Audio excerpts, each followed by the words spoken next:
Assalamualaikum warahmatullahi wabarakatuh. Perkenalkan, nama saya Ana Narita Malianur dengan NPM 2140602053 dari Pendidikan Bahasa Indonesia.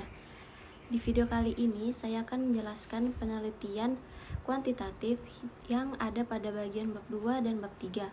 Bab 2 berisi mengenai proses penelitian variabel dan paradigma penelitian. Sedangkan di bab 3 saya akan membahas mengenai pengertian teori dan tingkatan fokus teori. Video ini juga bertujuan untuk memenuhi tugas mata kuliah metode penelitian yang diampuh oleh Bapak dosen Diki Ramadan. Kita akan membahas materi bab 2, yaitu proses penelitian kuantitatif.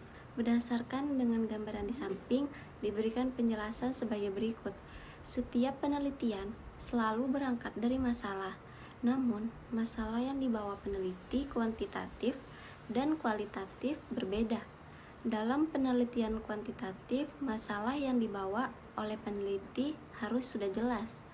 Dalam penelitian kualitatif masih bersifat sementara dan akan berkembang setelah peneliti memasuki lapangan. Setelah masalah diidentifikasikan dan dibatasi, maka selanjutnya masalah tersebut dirumuskan.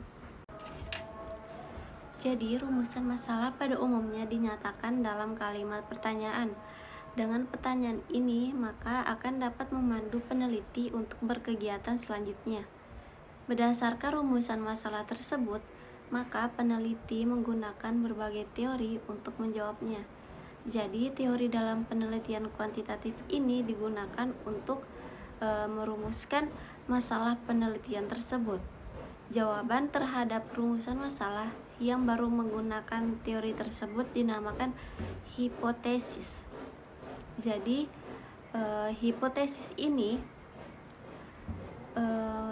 dapat diartikan sebagai jawaban sementara terhadap rumusan masalah penelitian. Hipotesis yang masih merupakan jawaban sementara tersebut selanjutnya akan dibuktikan kebenarannya secara empiris atau nyata.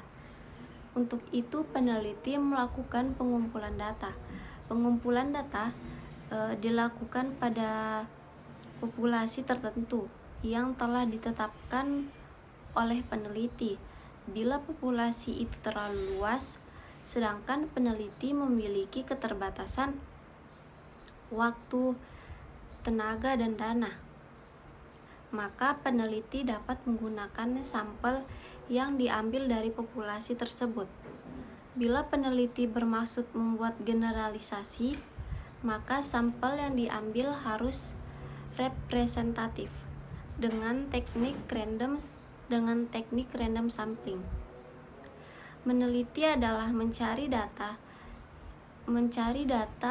yang teliti atau akurat. Untuk itu, peneliti harus menggunakan instrumen penelitian. Dalam ilmu-ilmu empirik lainnya, instrumen peneliti seperti termometer untuk mengukur suhu, timbangan untuk mengukur berat, semuanya sudah ada, sehingga tidak perlu membuat instrumen. Tetapi dalam penelitian sosial sering digunakan instrumen yang akan digunakan untuk peneliti yang belum ada, sehingga peneliti itu harus membuat data yang akurat, mengembangkan penelitian itu sendiri agar instrumen dapat dipercaya. Maka harus diuji dengan secara validitas dan reliabilitasnya. Data yang terkumpul selanjutnya akan dilakukan analisis. Analisis diarahkan untuk menjawab rumusan masalah dan hipotesis yang diajukan. Dalam penelitian kuantitatif, analisis data menggunakan statistik. Statistik yang digunakan dapat berupa statistik deskriptif dan statistik inferensial induktif. Statistik inferensial dapat berupa statistik parametris dan statistik non-parametris. Peneliti menggunakan statistik inferensial bila penelitian dilakukan pada sampel yang diambil secara random. Setelah hasil penelitian dilakukan pembahasan, Maka selanjutnya dapat disimpulkan. Kesimpulan berisi jawaban singkat terhadap sebagai setiap rumusan masalah. Berdasarkan data yang telah terkumpul, jadi kalau rumusan masalah ada 5, maka kesimpulan juga ada 5. Karena peneliti melakukan penelitian bertujuan untuk memecahkan masalah. Maka peneliti berkewajiban untuk memberikan saran-saran. Melalui saran-saran tersebut diharapkan masalah yang dapat dipecahkan. Saran yang diberikan harus berdasarkan kesimpulan dari hasil penelitian. Jadi jangan membuat saran yang tidak berdasarkan hasil penelitian yang telah dilakukan. Apabila hipotesis penelitian yang diajukan tidak terbukti, maka perlu dicek apakah ada yang salah dalam penggunaan teori, instrumen pengumpulan analisis data atau rumusan masalah yang diajukan. Selanjutnya ada masalah. Seperti telah dikemukakan bahwa pada dasarnya penelitian itu dilakukan dengan tujuan untuk mendapatkan suatu data yang antara lain dapat digunakan untuk memecahkan masalah. Untuk itu, setiap penelitian yang akan dilakukan harus selalu berangkat dari masalah, seperti yang dinyatakan oleh Emory tahun 1985 bahwa baik penelitian murni maupun terapan semuanya berangkat dari suatu masalah. Hanya untuk penelitian terapan, hasilnya langsung dapat digunakan untuk membuat keputusan. Jadi setiap penelitian yang akan dilakukan harus selalu berangkat dari masalah, walaupun diakui bahwa memilih masalah penelitian sering merupakan hal yang paling sulit dalam proses penelitian. Bila dalam penelitian telah menemukan masalah yang betul-betul masalah, maka sebenarnya pekerjaan penelitian itu cuma 50% telah selesai. Oleh karena itu, menemukan masalah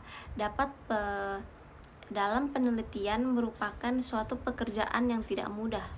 Tetapi setelah masalah dapat ditemukan, maka pekerjaan penelitian tersebut akan segera dapat dilakukan. Yang pertama ada sumber masalah. Masalah dapat diartikan sebagai penyimpangan antara yang seharusnya dengan apa yang benar-benar terjadi, antara teori dengan praktek, antara aturan dengan pelaksanaan, antara rencana dengan pelaksanaan. Stormer tahun 1982 mengemukakan bahwa masalah-masalah dapat diketahui atau dicari apabila terdapat penyimpangan antara pengalaman dengan kenyataan, antara apa yang direncanakan dengan kenyataan, adanya pengaduan dan kompetisi. Selanjutnya rumusan masalah. Rumusan masalah berbeda dengan masalah. Kalau masalah itu merupakan kesenjangan antara yang diharapkan dengan apa yang terjadi, maka rumusan masalah itu merupakan suatu pertanyaan yang akan dicarikan jawabannya melalui pengumpulan data. Namun demikian, terdapat kaitan erat antara masalah dan rumusan masalah, karena setiap rumusan masalah penelitian harus didasarkan pada masalah. Yang pertama, ada bentuk-bentuk rumusan masalah penelitian. Variabel penelitian. Yang pertama ada pengertian. Kalau ada pertanyaan tentang apa yang Anda teliti, maka jawabannya berkenan dengan variabel penelitian. Jadi variabel penelitian pada dasarnya adalah segala sesuatu yang berbentuk apa saja yang ditetapkan oleh peneliti untuk dipelajari sehingga diperoleh informasi tentang hal tersebut, kemudian ditarik kesimpulannya. Selanjutnya ada macam-macam variabel. Yang pertama ada variabel independen, kedua variabel dependen, ketiga variabel moderator, yang keempat variabel intervening, dan yang kelima variabel kontrol. Variabel independen ini sering disebut sebagai variabel stimulus, prediktor, dan antecedents. Yang kedua, variabel dependen sering disebut sebagai variabel output, kriteria, dan konsekuen. Yang ketiga, variabel moderator. Variabel moderator ini yang mempengaruhi hubungan antara variabel dependen dengan dependen. Yang keempat, variabel intervening. Secara teoritis mempengaruhi hubungan antara variabel dependen dengan dependen menjadi hubungan yang tidak langsung. Dan yang terakhir, variabel kontrol, yaitu variabel yang dikendalikan atau yang dibuat konstan sehingga pengaruh variabel dependen terhadap dependen tidak dipengaruhi oleh faktor luar yang tidak diteliti. Seperti contoh gambar di samping, dikemukakan bahwa tinggi rendahnya penghasilan akan mempengaruhi secara tidak langsung terhadap harapan hidup atau panjang pendeknya umur. Dalam hal ini ada variabel diantaranya yaitu berupa gaya hidup seseorang. Antara variabel penghasilan dengan gaya hidup, terdapat variabel moderator yaitu budaya lingkungan tempat tinggal.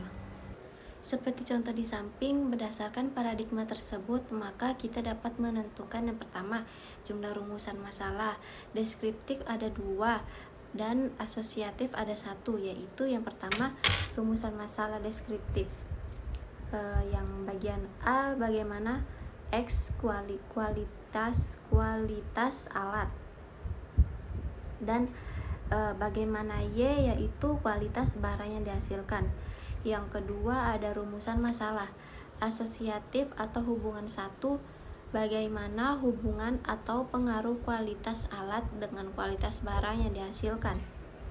Dan yang kedua, teori yang digunakan ada 2, yaitu teori tentang alat-alat kerja dan tentang kualitas barang antara variabel yang akan diteliti yang perlu, dan jumlah rumusan teori yang digunakan untuk masalah untuk merumuskannya. Yang ketiga, hipotesis yang dirumuskan ada 2, yaitu macam hipotesis deskriptif dan hipotesis asosiatif.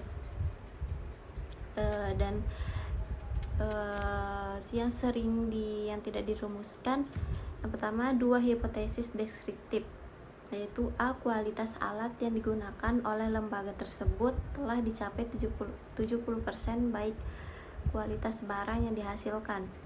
Dan yang kedua, kualitas barang yang dihasilkan oleh lembaga tersebut telah mencapai 99% dari yang diharapkan.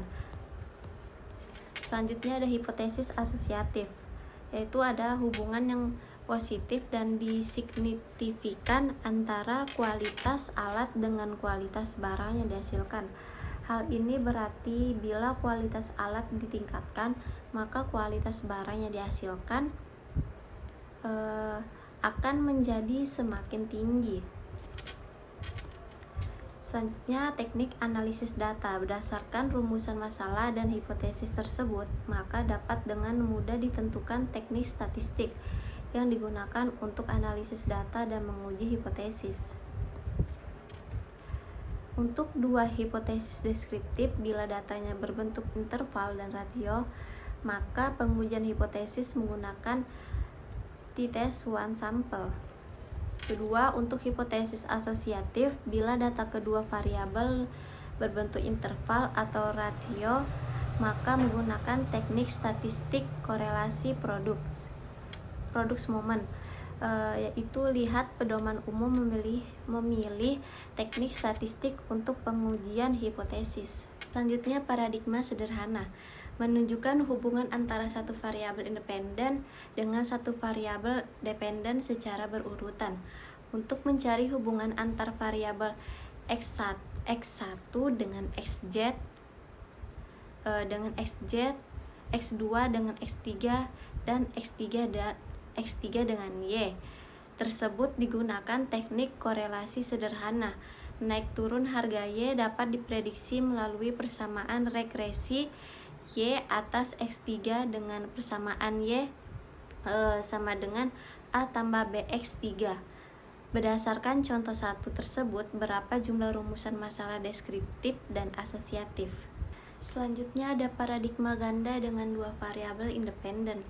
Paradigma ganda dengan 2 variabel independen x dan x2 dan 1 variabel dengan y untuk mencari hubungan x dengan Y dan X2 dengan Y menggunakan teknik korelasi sederhana untuk mencari hubungan X dengan X2 secara bersama-sama terhadap Y menggunakan korelasi ganda.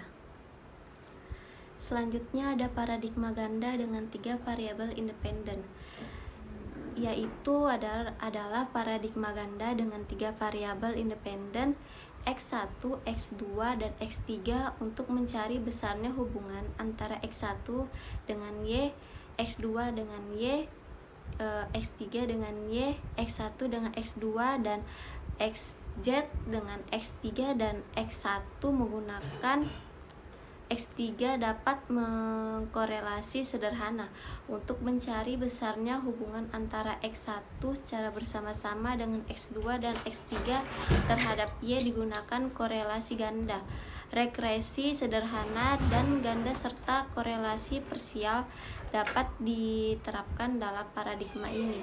Selanjutnya ada paradigma ganda dengan 2 variabel independen. Ini untuk mencari besarnya hubungan antara X dan Y1 dan X dengan Y2 digunakan teknik korelasi sederhana. Demikian juga untuk Y dan Y2, analisis regresi juga dapat digunakan di sini. Berikutnya ada paradigma ganda dengan 2 variabel independen dan 2 dependen. Maksudnya di sini adalah dua variabel hubungan antara 2 variabel R1, R2, R3, R4, R5, dan R6 dapat dianalisis dengan korelasi sederhana. Hubungan X1 bersama-sama dengan X2 terhadap Y1 dan X1 dan X2 bersama-sama terhadap YZ dapat dianalisis dengan korelasi ganda. Analisis regresi sederhana maupun ganda dapat juga digunakan untuk memprediksi jumlah tiket yang terjual dan kepuasan penumpang kereta api. Dan yang terakhir, paradigma jalur. Teknik analisis statistik yang digunakan dinamakan path analysis ataupun analisis jalur. Analisis dilakukan dengan menggunakan korelasi dan regresi sehingga dapat diketahui untuk sampai pada variabel dependen. Harus lewat jalur langsung atau melalui variabel intervening. Dalam paradigma itu terdapat 4 rumusan masalah deskriptif dan 6 rumusan masalah hubungan. Selanjutnya saya akan membahas materi bab 3, yaitu yang pertama pengertian teori. Setelah masalah dan penelitian dirumuskan, maka langkah kedua dalam proses penelitian kuantitatif adalah mencari teori-teori, konsep-konsep, dan generalisasi hasil penelitian yang dapat dijadikan sebagai landasan teoritis untuk pelaksanaan penelitian.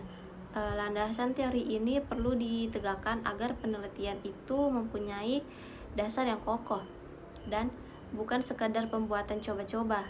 Adanya landasan teoritis ini merupakan bahwa penelitian itu merupakan cara ilmiah untuk mendapatkan data. Teori adalah alur logika atau penalaran yang merupakan seperangkat konsep, definisi, dan proposisi yang disusun secara sistematis secara umum.